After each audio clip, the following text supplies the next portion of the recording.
Hello, love wrestling. It's Thursday night. It's 8 p.m. And you know what that means. It's another new episode of Between Two Beards.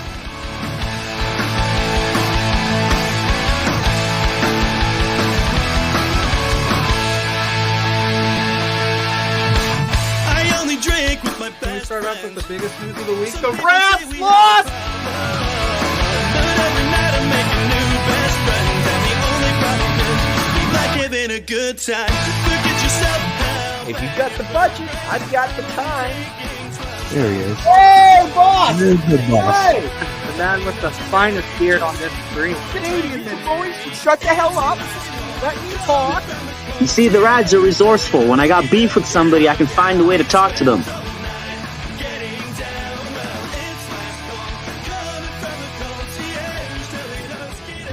And listen between two beers. Getting down.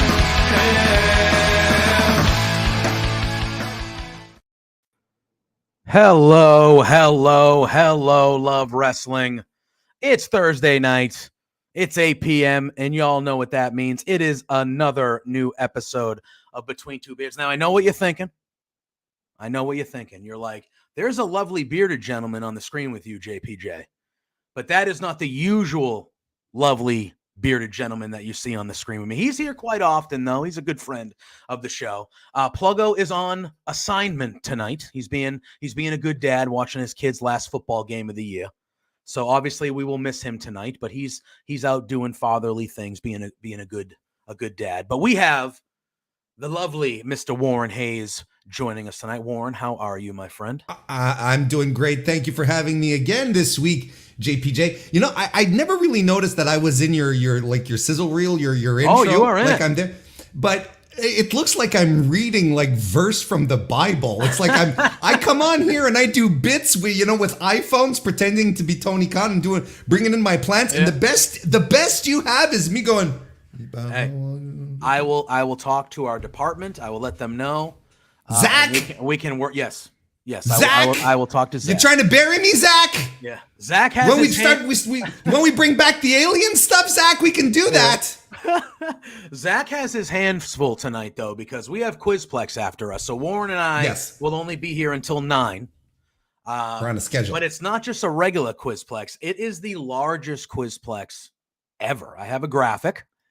So it is Quizplex Back from the Dead. There are 9 contestants tonight. So usually on Quizplex, there's only 3. But Back from the Dead, past champions, past people. We have a bunch of people. Matt Viviani, Jack Pride, Big Bad Boris, Holden Albright, Mars the Specialist, among others. 9 contestants tonight. That is going to be a doozy. That's 3 times the usual amount. It is. So they got to figure that out. I want to say hi to Ophelia. She's in the chat. She said she's here for plant chat, and she also heard a rumor about a dog. I did tell her on my stream yesterday. I said I was watching Warren last night, and got a new dog, got a new pup. That is correct. Yes, we finally got around to getting a rescue dog. We had put in an application, and it came through, and we got her on Sunday. She's lying right next to me here right now. She's just out of frame, but she had a really busy day. We ran errands. We went to the pet store to get her some stuff. I don't know. Do you want to come say hello, Juno? Give me a second. She's very sweet, so she don't mind. Oh my goodness! Look at that. There you go. This is Juno. What a beauty. Yes, and she's like, "Why are you waking me up?" Look I at know. that. She's like, all I was sleepy-eyed. napping. I was napping, Dad. Okay, Oh, yes, she's like, yes, can I go darling. back and lay down? Yes, yes, yes. I'll let you go. There you Oh, go, that's a darling. cutie. That's a cutie. She's a sweet dog, sweet dog. So, and we went to the pet store, and she was just lovely with everyone. I'm very happy. See, there you go. Now she's gonna. Oh, yeah. Now she's on the chair. She's like, I'm gonna stay over there so you can't grab me. Exactly. It was like, yeah, I'm That's not staying within happening arm's again, reach Dad. I'm anymore. going over here. I'm going exactly. over here.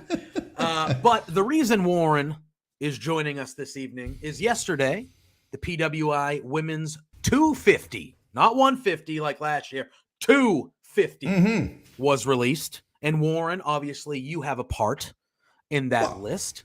I am a cog in the machine. There you are. So we wanted to have you on, kind of talk about the process a little bit, how all this, how you went, it was 100 for a bit, and then it went up to 150. Now we're up to 250. Hopefully that just continues and continues to, the men have 500. Why can't the women have 500? You know what I mean? So talk a little bit about the process. I mean, talk about how you got involved with this list. I think you've been doing it for a few years now, right? I think this is my third. I don't Third, remember yeah. how I got involved. Okay. I think I subbed in for someone and they just kept me. they No, liked I'm you. kidding. Yeah. They like me. I think this is my third list. I believe this is my third my third women's list. Yeah, when it was actually, the list was 50 for the longest time. Oh, it's okay. Yeah, for the longest time it was 50. Then bumped it up to 100. Then 150. I think it's been 150 for 2 or 3 years, something like that. And I'm going to give full credit to Kristen Ashley, who is a contributor over at PWI and someone I know quite well. She had been lobbying for a while to bump up the list, because we had been sitting around when we were doing the last few lists. We were sitting around, and at 150 women, Joe, with the number of female wrestlers out there just doing it and grinding and working hard and who are deserving of attention, we would leave so many people out. So, we lobbied hard, and Kevin McElvany, the editor-in-chief, was like, yeah, okay, you know what? We're going to do it this year. We're going to do 250. So that was a big announcement. That was a lot. That was very exciting. So we got into it, and we were like, 250, gonna be a breeze. Gonna no probs. And we're still leaving tons of women on the cutting room floor. It's ridiculous. Yeah. So it's indicative of the talent that's out there working, being noticed, putting in some really great work, North America and elsewhere. So, I don't think we're going to bump up necessarily next year, but you never know. But I mean, even this year, when we started wrapping up the list, we were like, oh, there's so-and-so and so-and-so and so-and-so that we're leaving off. And it turns into a bummer when you get to that point. But nonetheless, very exciting. Just the fact that we went up a full 100 women this year, it's tremendous, and we're very, very proud of it. And I'm also very proud of the list too. Yeah, and it's a good thing. You get up 100 extra women you get to add on here, and with those struggles you're still having, that gives that's a good thing. As much as it stinks to leave people off the list, it's a good thing, because that means, hey, maybe in the future this can continue to grow. So it boggles the mind when you hear certain promoters talk about how there's not enough women out there. You're like, brother, you're just not paying attention. That's just it. And it's not as if there's not enough women to put on TV. There's not enough women to book. They're out there, and they're working hard. They're busting ass. They're hauling ass. I think the list is very reflective of that this year. And we had a lovely committee this year. Little peek behind the curtain. The committee is made up of myself, Pat Laprade, who is a PWI contributor. He also does television up here in Canada. Very wrestling historian. He's wrote the book on Andre the Giant. Very, very, very knowledgeable guy. Kristen, of course, as we mentioned. I hope I don't forget anyone. Candice Cordelia, which I'm sure a lot of you are familiar with. She does a lot of contributions for PWI as well. Patricia Rogers, who is out there as well. She's a podcaster. And Karen from Post Wrestling, who covers a lot of the Joshi there as well. I hope I'm not forgetting anyone. God, if I'm forgetting anyone, but I don't think so. And of course, Kevin is out there, hangs around to mediate and make sure that we don't eat each other alive.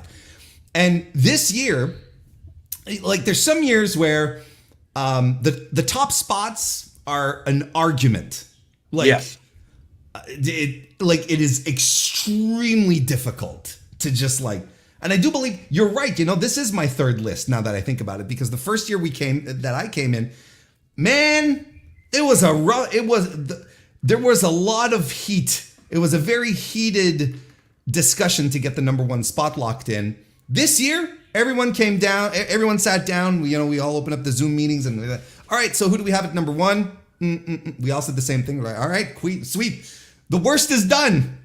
Yeah. It was nonetheless a very it was a very easy list in that way, in that shape. We all sort of agreed very quickly on who should fall in what spot, and especially the number one.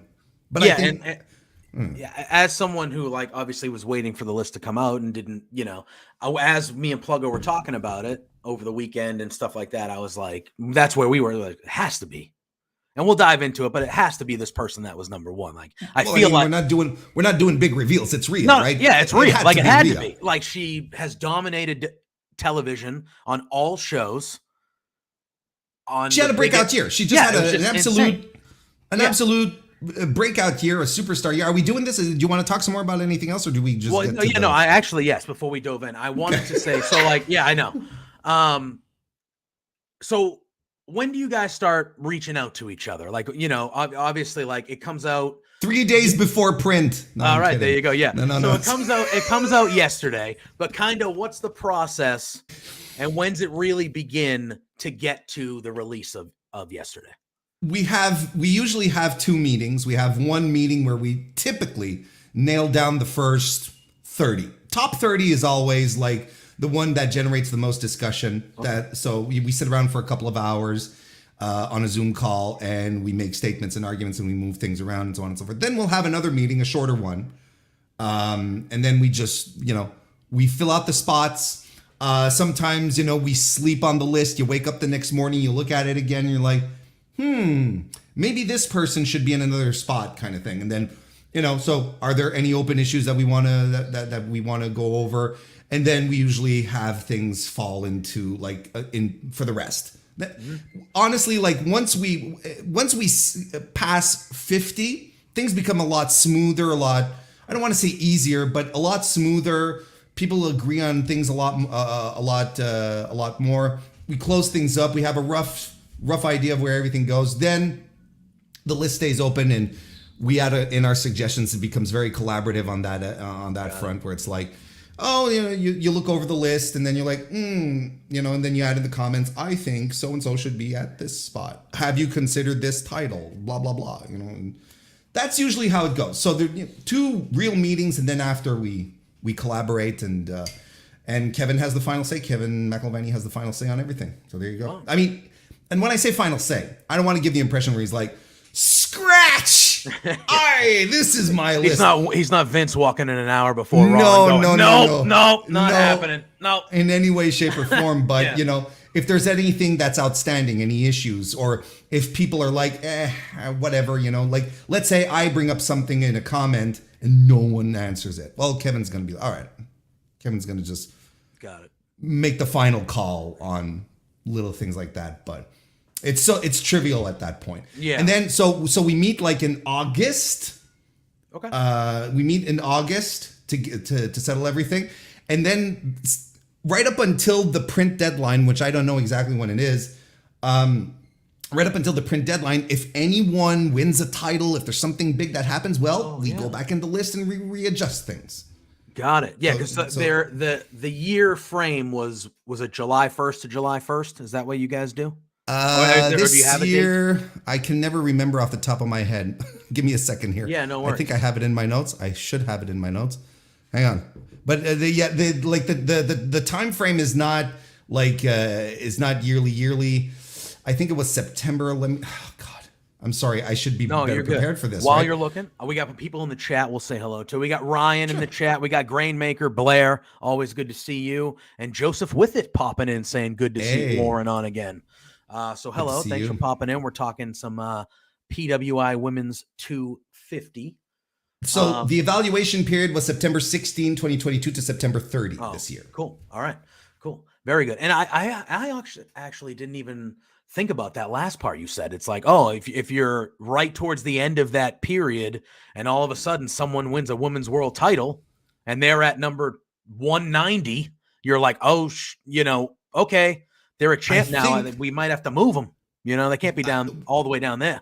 Wasn't it last year that Becky won the title like at SummerSlam? Wasn't Yes, it at Becky's SummerSlam. big return last year? What isn't it last year when she came back? Yeah. Was it 21? I don't quite remember. I think it was 21. I think But it was SummerSlam 20. But yeah, she won at the end. Yeah. That threw us for a spin then. And we're like, oh, wait a minute. Yeah. Yeah. Because it's a WWE title, so it's it has weight to it. Mm-hmm. So we were like, oh, wait a second. We got to boost Becky up now because she was very low. Now we got to skyrocket her up. And then who do you move around? It can get interesting. But this year, there wasn't really anything like there were a few. There were a couple of things, but nothing really significant that you'd be like, oh yeah, like Shida winning the title. Yeah. Right, just before Wembley. We had already met at that point, just before Wembley. Actually, not Shida. Sorry, Saraya. Saraya winning the title at Wembley. We had already met at that point, so we were like, oh, okay, well, we gotta change Saraya's ranking. Yeah, that makes sense. All right, so I figure we'll dive into, because yesterday they had the reveal of the whole, but the top 10 had a special video. Mickey James was involved, the one that I saw, SoCal Val. Yes, we had the official reveal was on the Grown Ass Women podcast, which is SoCal Val and Mickey James podcast, correct? Yes, and they revealed the top 10, and the top 10 is as follows. At number 10, it was Jordan Grace. Camille at number 9. Number 8 was Willow Nightingale. Number 7 was Deonna Purrazzo. Number 6 was Athena. Number 5 was Tam Nakano. Is it Tam, right? Tom.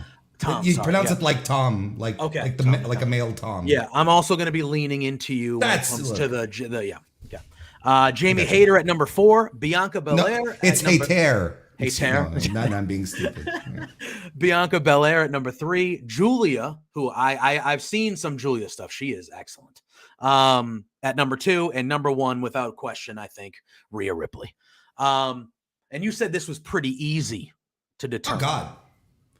I mean, look, there's no woman wrestler out there in the evaluation period who has been so who has just had the run that she's had. Sometimes you hear about star making performances, right? It's like, oh, it's a star, and I find it's used very liberally, and I think Rhea was on. You'd have to be blind to not realize that she wasn't on an upswing with the original incarnation of the Judgment Day, and how all of that was evolving, and how much she had become a centerpiece, and her natural charisma, and you can't even call it charisma. It's like magnetism, right? Like in her case, it's not even, oh, she's charismatic. No, she attracts your attention. She's just like, you zoom in on her. WrestleMania, her WrestleMania match was exactly that, a star-making performance. And I've heard that be used in regards to so many other women on the roster. Oh, what a star-making. That was legitimately it. That made her. She was already on the way up. But that just completely blew everyone else out of the water. And, she's a fan favorite. She is in a high-profile gimmick, I guess you'd say, for WWE. She won the Women's Royal Rumble, first entrant, right? Mm-hmm. And won it. Yep. Record breaking 61 minutes for the women.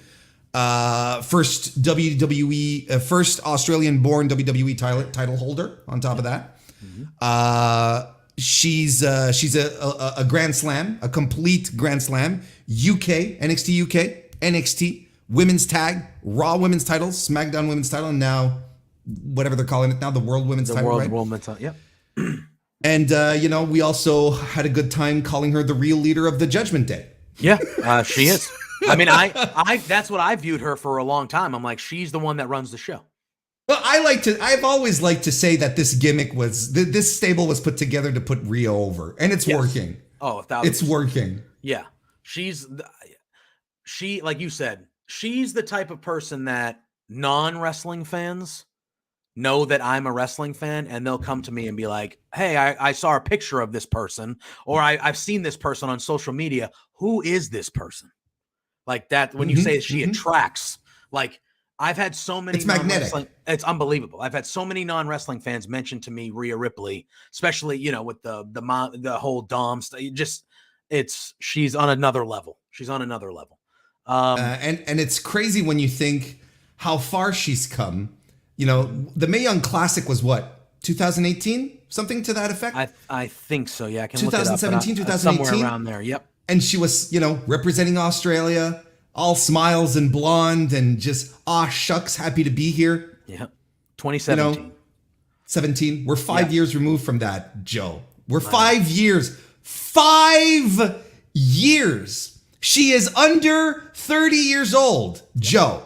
This woman has such a tremendous career. You know, the only thing that will stand in her way is WWE. Yep. That's the only, because you look, between you and I, right? WWE is the best at getting in its own way when it comes to sure things, right? And we can be here and say she's a sure thing, but the only thing that can get in her way is the people that she works for. Otherwise, this woman is unstoppable. Yeah, I would agree. And she had a tremendous year. Yeah. All right. So I wanted you to talk a little bit about Julia. Now, I have seen a few matches of hers on on YouTube and things like that. She's excellent. She's very, very good. Again, another person with a great look. She looks like a star. You see her and you're like, you know, she's a big star over there, I know, but if she makes the move to North America at some point, she is going to be a massive star wherever she goes. But for people like me who don't watch a ton of Japanese wrestling, talk to us about her, kind of give us a little background. And, you know, I don't remember where she was last year, but she was very high on the list last year too. She was. And number 2 is obviously a really good spot to be at. So talk a little bit about Julia and kind of what she did this past year to get her to be number 2. There's nothing to be ashamed of being number 2 to Rhea Ripley, quite honest, you know. Okay, well, the quick primers, Julia wrestles for Stardom. She's still fairly new to the business, right? Like she's we wouldn't call her a rookie, but you know, she's still still fairly new. Another person who's under 30 as well in the business, and she's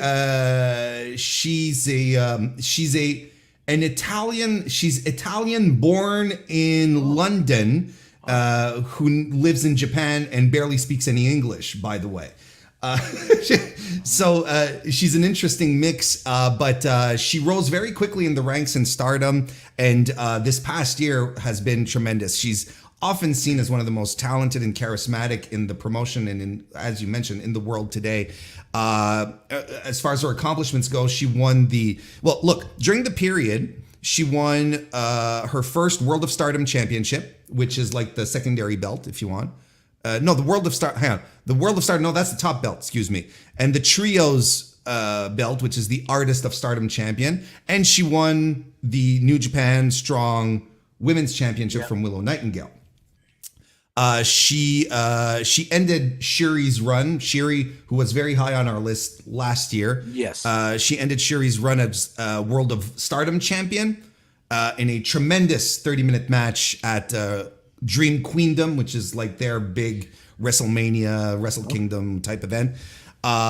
She's tremendous. She's intense. She's got an incredible ground game, grappling, a master of in-ring psychology as well. She's a great storyteller. Her feuds are basically sagas when she gets into them. They're like these tremendous ordeals, and she's just smacking her lips and just waiting for a match against Mercedes Moné for the strong title, because that was the plan originally. Mercedes was supposed to win it, but she got injured in the match and then went to Willow, and then Mercedes was supposed to fight Julia. So Julia's still waiting for that.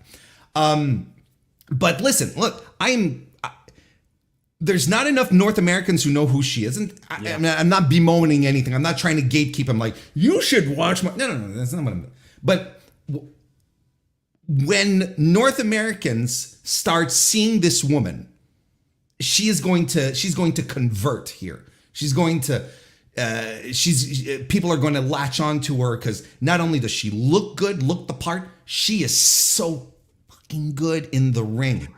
So when this Mercedes Moné match happens, Mercedes Moné had a match with in the tournament against Stephanie Vecker from CMLL. And not a lot of people knew who Stephanie Vecker was, and she has the match with Mercedes and was, and who's this Stephanie Vecker? She rules. It's going to be that, but 2-3 times as much as that. Yeah. Julia she did the 4-way match at the Impact Multiverse show. She was there, and the crowd went nuts for her. Good. That's good. So it's just a question of time. It's just a question of time. She is going to she's going to be an international star. Oh, 1,000%. Bet on it. You can see the second you see her. You're like, yep. We got somebody joining us here.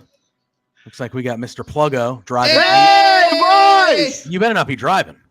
I'm not. I'm in the parking lot of the pandemonium that is my son's JV team went undefeated.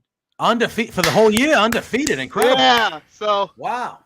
Well, congrats. I tried to convince him to jump on stream with me after the game, but he was shy.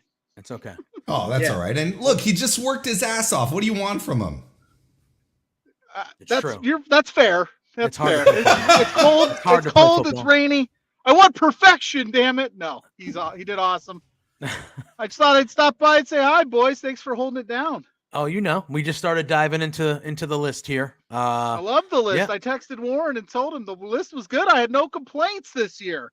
Yeah, he said before we started diving in that it was a relatively easy list for the group to make. Like there were obviously there were back and forth and stuff, but nothing it's pretty set. So oh heck yeah. Yeah. We're diving in. We just talked about Julia, who was number 2. Yeah. And obviously Rhea Ripley we talked about at Mommy's number 1. on top, like always. That just happened to work out perfectly, didn't it? It did. It's almost like she knows what she's doing. She knew. She knew. Yeah. So but I love you, boys, and this is a terrible stream with me. It's okay.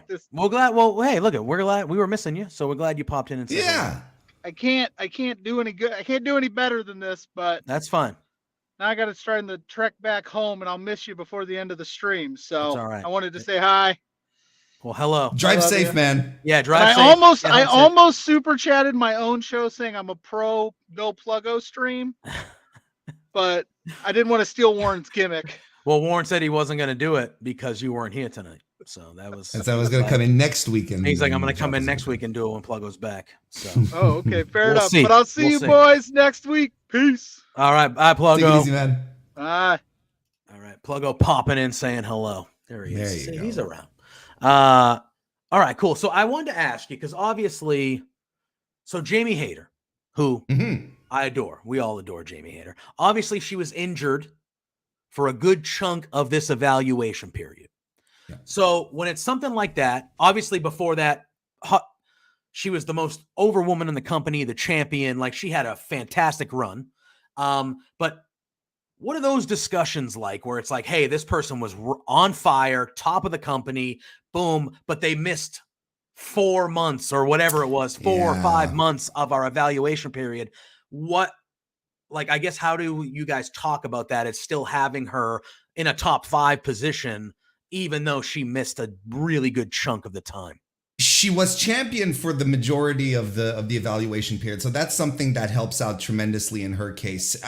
You could even argue that if she had, you could argue that if she hadn't been injured, we probably would have argued a little more for the number 1 spot. If she had stayed healthy, because that's the thing is like Jamie, a lot of us, here's what we really liked about Jamie, and this is why we ranked her so high. She got herself over, in spite of any direction that we're trying to give her, right? Mm-hmm. She wasn't talking. She wasn't getting brochacho spots. She was wrestling, right? She got into the ring. She'd wrestle. She'd kick ass. And people were drawn to that. And that's how she got herself over. Like an organic build, a true fan favorite. And that requires talent to do that. So that's something that also weighed in very well. She defeated Tony Storm at Full Gear to get the title, and her entire story on top of that as well. Sometimes, there's stuff that we look at, not unlike Bianca Belair, we look at the stories and, she was homeless during the pandemic, and she pulled herself back up and everything's okay. Like, she held the title for 190 days ultimately before being injured, right? And just one of the absolute best, in my personal opinion. I'm not speaking on behalf of the company, but the best women's wrestler in North America. So, her injury basically put her on hold. Yeah. So we're excited to see her back and see her go through an entire year just being healthy and doing what she does, where she doesn't have to miss out on Wembley Stadium again and so on and so forth. Mm-hmm. But the fact that she is such a good wrestler, that she was the cornerstone of the division, that she helped elevate, everyone raised their game. Everything was more interesting. These are all elements that, and the fact that she held a major world title for a long time, 190 days, that's very significant. Yeah, for sure. Joseph with it is asking, I know we talked about it a little bit earlier, but he's asking how many members are on the deciding committee. So I think you mentioned that that's like 1 million. Yeah. There's about 5 or 6 of us. 5 or 6, I think you said. Yeah, something like that. Me, Kristen, Pat, Patricia, Candice, Karen, and Kevin, the editor. Kevin, so 7 with the editor. Yeah. All right. Rock and roll. Again, so number 6, Athena, who I can make an argument. I feel like and again, when we're talking evaluation period, the first half might have been a little light for Athena. But I can make the argument that the last however many months she's been Ring of Honor champion, she could have been number 1 if that was a whole year's worth of that. She's on quite the run, Athena. No, that's fine. Continue. Okay. As it stands right now, you're making perfect sense to me. Yes. Okay, I was like, wait a minute, is he going to come at me right now? I felt like we were going to be aligned here. but yeah, so was it strictly because she might have been a little underutilized at the beginning of the evaluation period by the company she was working for? Or there's a little bit of that. There's, sometimes you have to, we also talk about, the visibility, right?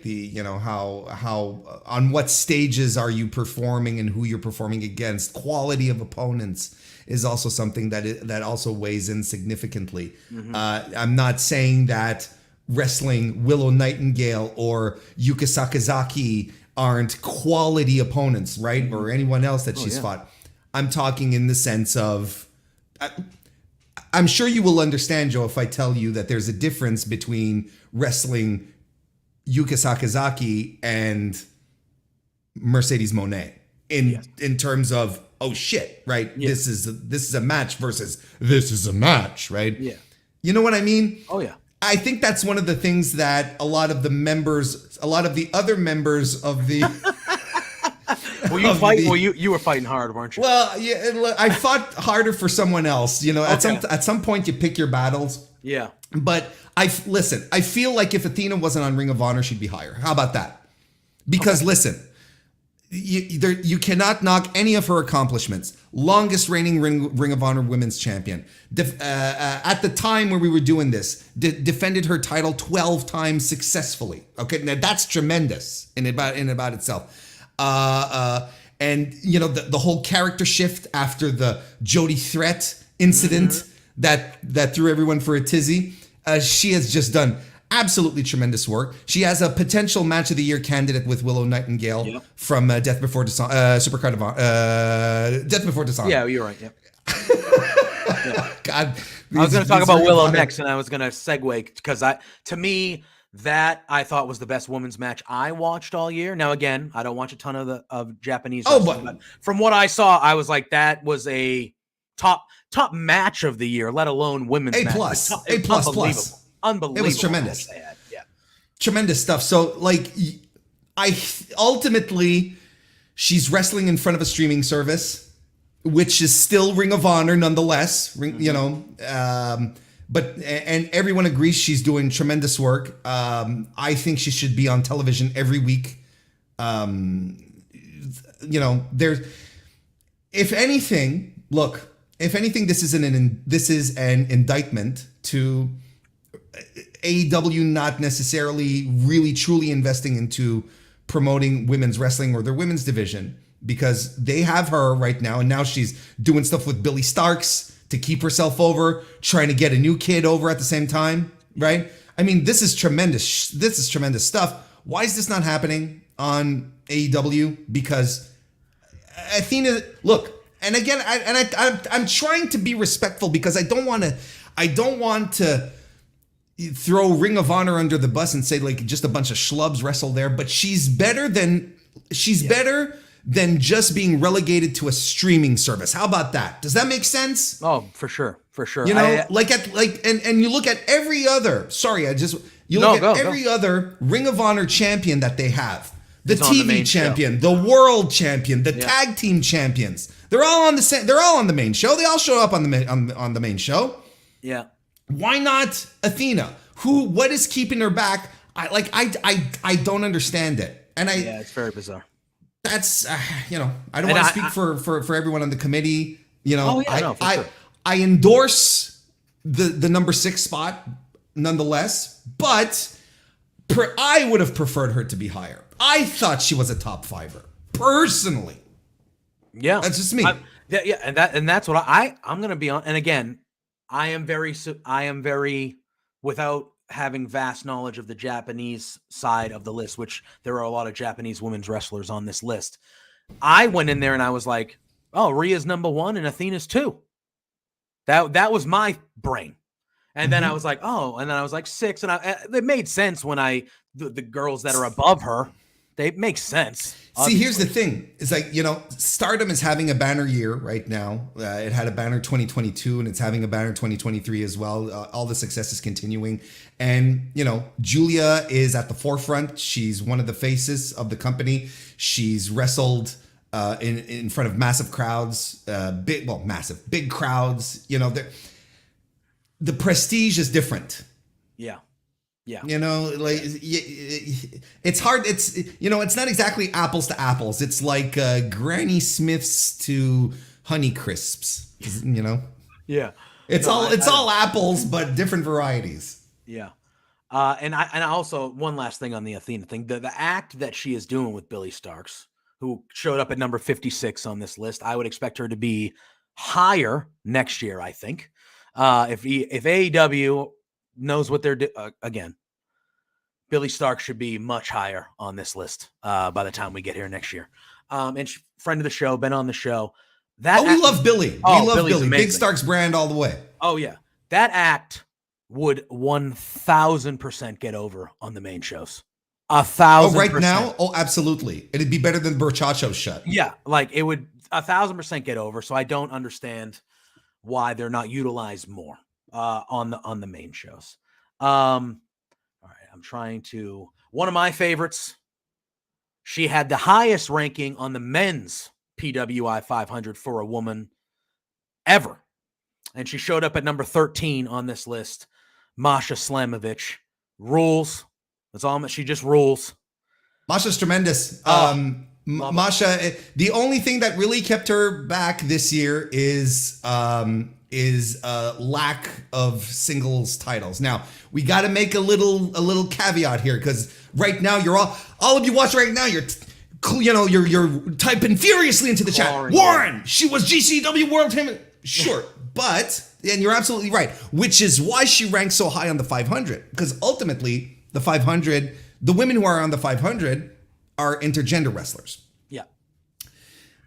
Whereas on the women's list, intergender is not counted. We don't look at the matches with men. That's not something that, it's strictly all right, women's stuff. So if Masha wins, she did. Since Masha won the despite the fact, I should say, that Masha won the GCW World Championship, it is not a women's title, so we don't really observe it, if that makes sense. All the matches that she had with Blake Christian and Nick Gage and so on and so forth,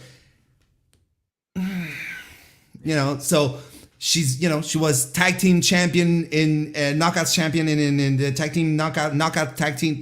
She tag teamed the knockouts in Impact. And when it comes to singles accomplishments, well, we weight tag team championships a little less as well. You know, they're not as prestigious as, or as important, I should say, as singles titles. Masha got this high because she is a tremendous wrestler. Yeah. Just as simple as that. Fantastic. So the only thing that's keeping her from busting through the top 10 in the women's side is a singles title. That's really it. Okay. A women's single title. Yeah.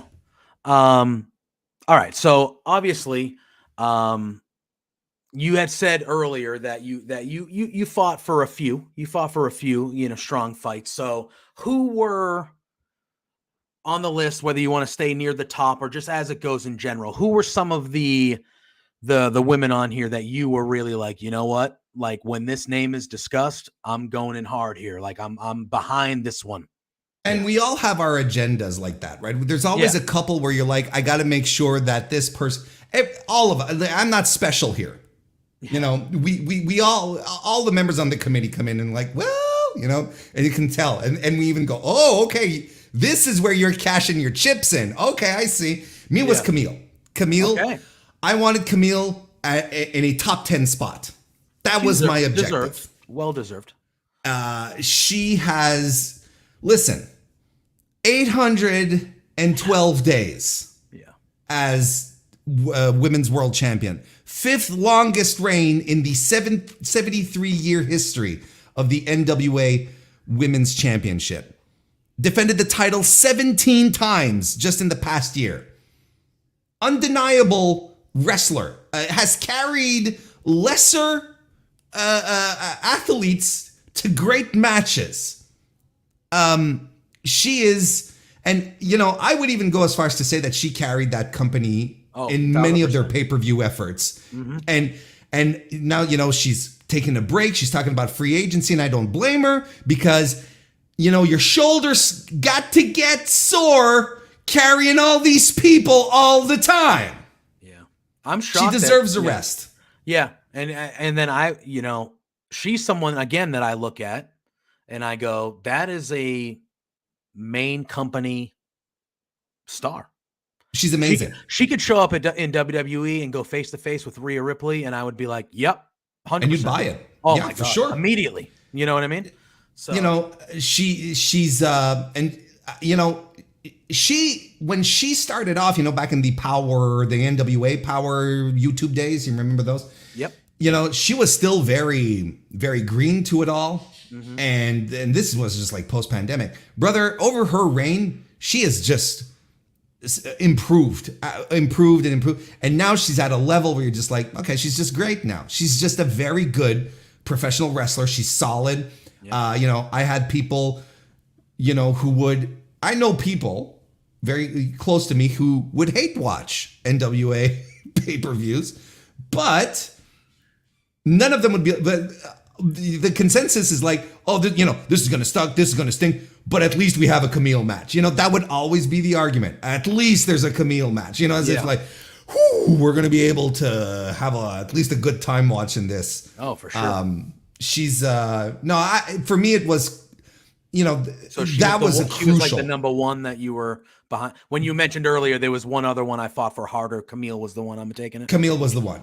Camille was the one. She was the one that I cashed in all my political chips. Yeah. She was my like, Jey Uso. If I win one in this fight, if I win one, this is the one. That's got to be the one. Everything else, I'll be, you know, I'll throw in some words, but this is the one I wanted. And you know, there was even a time where we were swinging things around, and it was like, nope, Camille doesn't get out of the top 10, folks. Yeah. I was firm on that, and everyone agreed. Like, you just make a compelling argument, and there you go. No, I was very, very happy. I think, look, she was,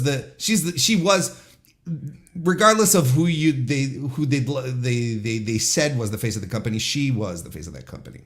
All right. I fully agree. She was at one point, I mean, again, I don't watch NWA regularly, but at one point she was the only like result or the only thing I was looking for when Sure. they have their big events. Like, oh, is Camille still the champion? All right, cool. She's still continuing this run, We have Zach. Yeah, go ahead. That's right, Zach. I was going to say, Zach popping in, he's saying, what's up? Just popping into a form of a lineup change on Quizplex tonight. So it looks like Thaddeus Archer III is sending his regrets. He won't make it. But Little Mean Kathleen is returning. We love Little Mean Kathleen around here. LMK is an upgrade in any circumstance. No disrespect to Thad, but and then we have LMK Ophelia. is an upgrade. We have Ophelia asking a question, and I think you might have already answered this, but she said, if you don't consider Masha's title because it's not a women's title, do they take it into consideration for the men's list, right? Yes. That's why she was so hot. Yeah. That's why she was so high, because she won a title essentially that's, well, I mean, now we know the GCW title is genderless, right? Yes. So men or women can fight for it. It was the same when Tessa won the title, won the Impact title a couple of years ago. Yes, those are highly considered then when it comes to their ranking on the 500. All right, very good.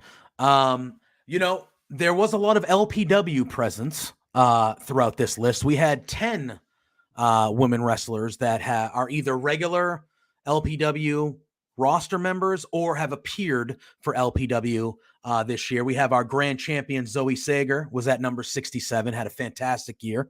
She's been the LPW grand champion for a long time now.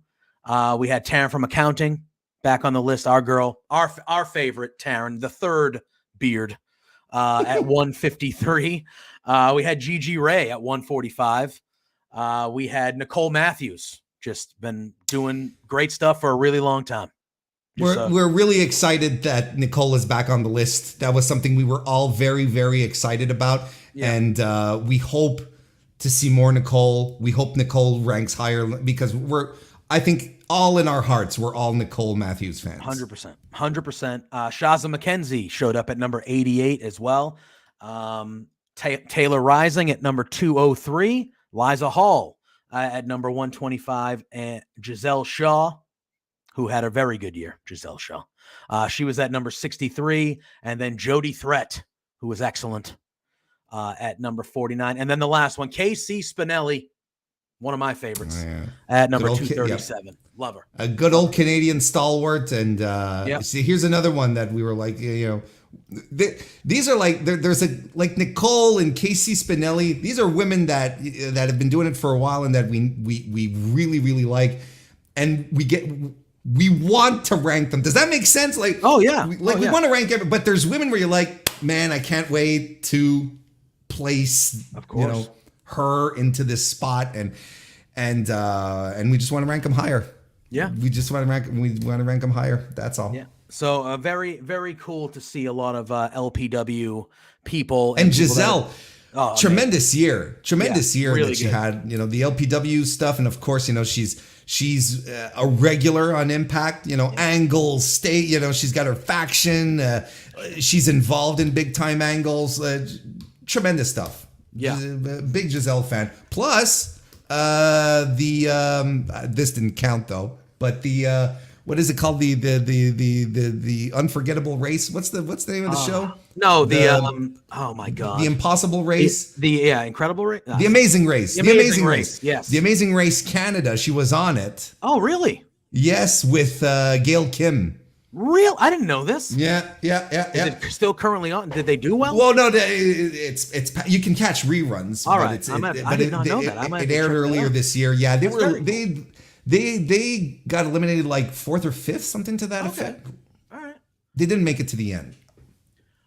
All right, so we got about a little under 10 minutes left before we're going to be passing this torch over to Zach and the friends at Quizplex, back from the dead, the largest Quizplex of all time tonight. So obviously we know this is a big list. There's 250. There's a lot of names, and like you said, there were a ton of names that you left off that you guys were, kind of heartbroken to leave off. But if you had to pick, 1, 2, 3. That you think maybe they might be lower in the list, they might be middle of the list, but you think next year everyone's going to kind of know who they are, or they're going to be, they're going to make a big jump to like where they're being discussed more. Not necessarily that will be discovered, or at least we'll go. Okay.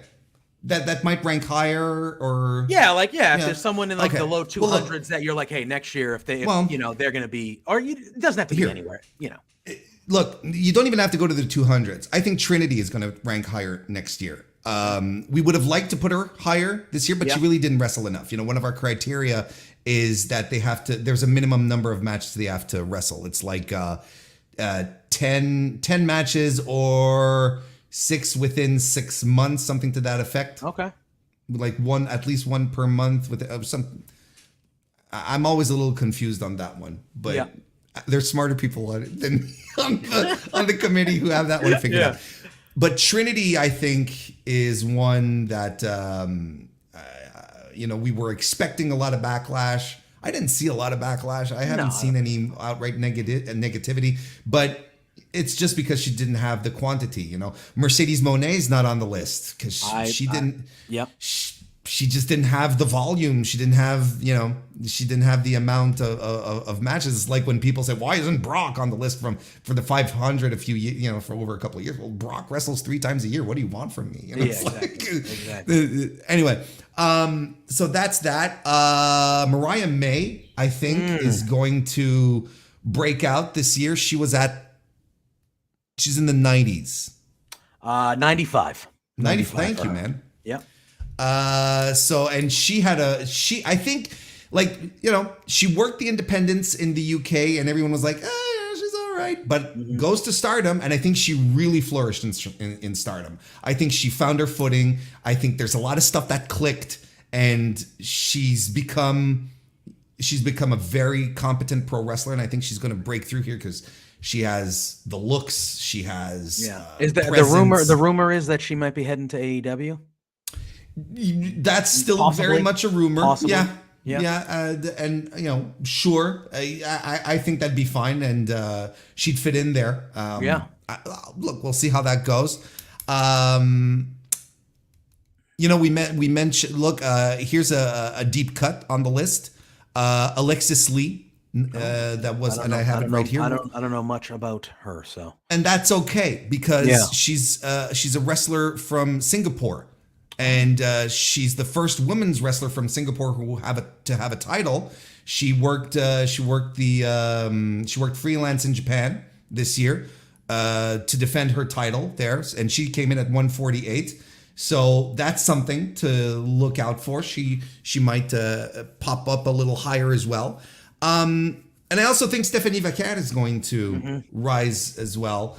I think it's crazy, but just the fact that she wrestled Mercedes Moné put her really into the limelight of a lot of people. A lot of folks are like, I have no idea who this woman is. But then they saw her go and said, okay, she's tremendous. And I feel right now, for the past couple of months, that CMLL is, which is her home promotion in Mexico, has been getting a lot of very good, positive vibes, getting a lot of traction in a lot of circles amongst pro wrestling watchers, and I think that'll be a benefit for her. She was just a couple of weeks ago, they had a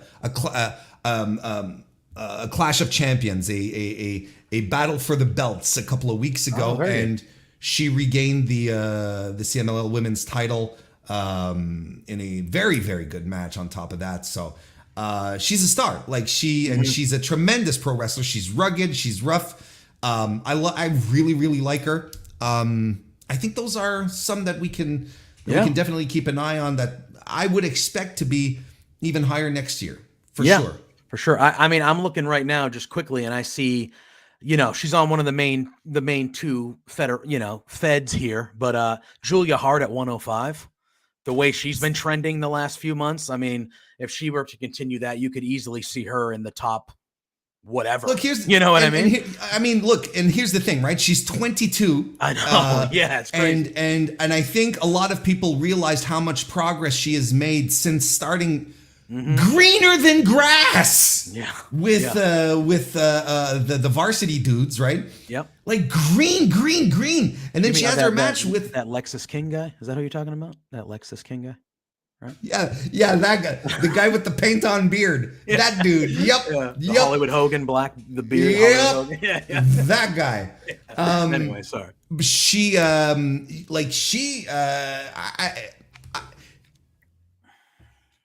trying to say too many things at once. It's okay.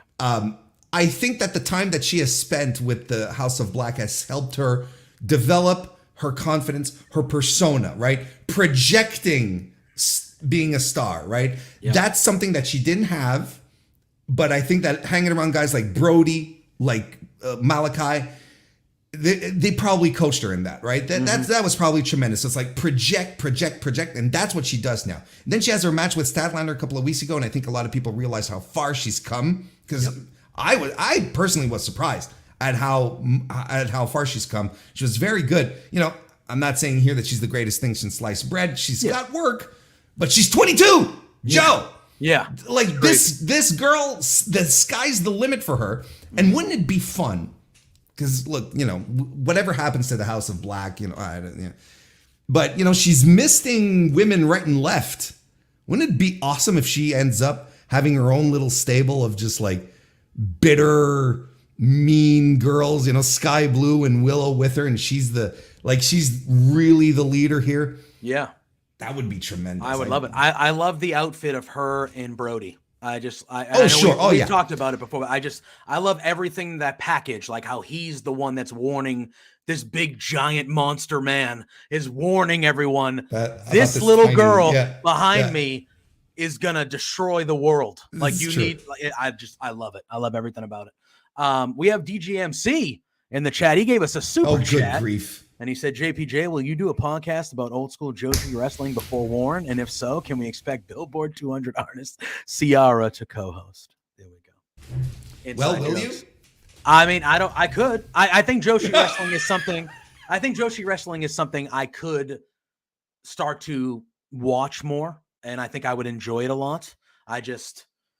Time, man. Time. Sure, no, time. Yeah, it's tough. It's tough with time, you know? Unlike Mick Jagger said, time is not on our side. That is true. It's not. That is true. Warren, we could talk about this list for another hour if we wanted to, but we have Quizplex coming up in a few minutes, so we are going to have to cut this conversation a little short right here. So please let the people know where they can find you, and then we're going to cue a little video from Rich King with his Week 8 NFL picks, and then we're going to hand it over to Zach and the gang. So let the people know where they can find you, Warren. Well, first of all, Joe, thank you again for having me. I appreciate it tremendously. It's always a blast coming on here. And thank you to Pluggo as well. And thank you, everyone, for your interest in the Women's 250. The fact that there is a list is significant, and the fact that it generates so much interest is even more important. And we're very, very proud of that. And we're very happy that it generates discussion and excitement and whatnot. That means that, you know, there's a demand and a good spot for pro wrestling, for women's wrestling. So thank you for all your interest. Other than that, Mr. Warren Hayes show happens every Thursday night. YouTube.com/Mr. Warren Hayes is where we record live. Otherwise, you can watch it there or on your favorite podcast application, the Mr. Warren Hayes Show. Go right ahead and check that out. Love it. I highly suggest it. Warren does great stuff. I'm usually in the chat most weeks as well. You can find us at B2Beards on all social media platforms. You can find me at JPJ Loves Gaming on all social media platforms as well. Warren, thank you. As always, a pleasure to have you on, my friend. We're gonna listen to Rich King. He's gonna get us out. Rich King with his Week 8 Rads Team of the Week for the NFL, and then we're gonna be handing it over to Zach and a whole hell of a lot of people, 9 of them over there, for the giant Quizplex Back from the Dead 2. Warren, thank you again. Thank you, everyone in the chat. And you know the drill. Until next week, here's Rich, but peace out. Game-winning field goals are murdering me these last 2 weeks. First the Texans, now the Chargers, and now Rich's Rad Team of the Week is officially 2 and 4. But this week we turn it around because I am, once again, Rich King. I am representing the greatest group in all of professional wrestling today. The R to the A to the D to the tiny little Z, the Rads. You can find us on YouTube at Tales from the Undercard. Make sure you shoot a subscribe. But we're here to talk about some football this week. And oh boy, I had to do my research. I got the teams for you. There's some weird underdogs this week, and one of them is my rad team of the week, but we'll get to that in a second. First and foremost, Jacksonville being an underdog against New Orleans is a very strange pick to me, but however, the New Orleans defense has been looking pretty good. Jacksonville hasn't exactly gotten it down, so that'll be an interesting game to watch. Next up, we got Miami against Philadelphia. I think Miami is still one of the best teams in the leagues. Philadelphia offers a huge task, a huge challenge, I should say, for them. Last time Miami went up against one of the top teams, they fell on their face against Buffalo. So watch this game. This will be a good indicator of where our Dolphins are. Next up is the team that let me down last week, but they let down people every single week. It's the Chargers against KC. I think this is going to be a close game. Hopefully it's going to be an offensive shootout, but Rich's rad team of the week and one of the stranger picks in terms of underdogs that I've seen is going to be arguably the best team in football right now, the Detroit Lions. The Detroit Lions go up against Baltimore Ravens. The Detroit Lion defense has been amazing, specifically against the run. What do the Ravens do best? Well, they run the ball. So we will see how the Ravens adjust accordingly. Their wide receivers haven't been able to catch a ball, which leaves them susceptible to the Lions coming up with the big upset and helping Rich's rad team of the week dig out of the hole that we're currently in. Boys, back to you. And Thaddeus Archer.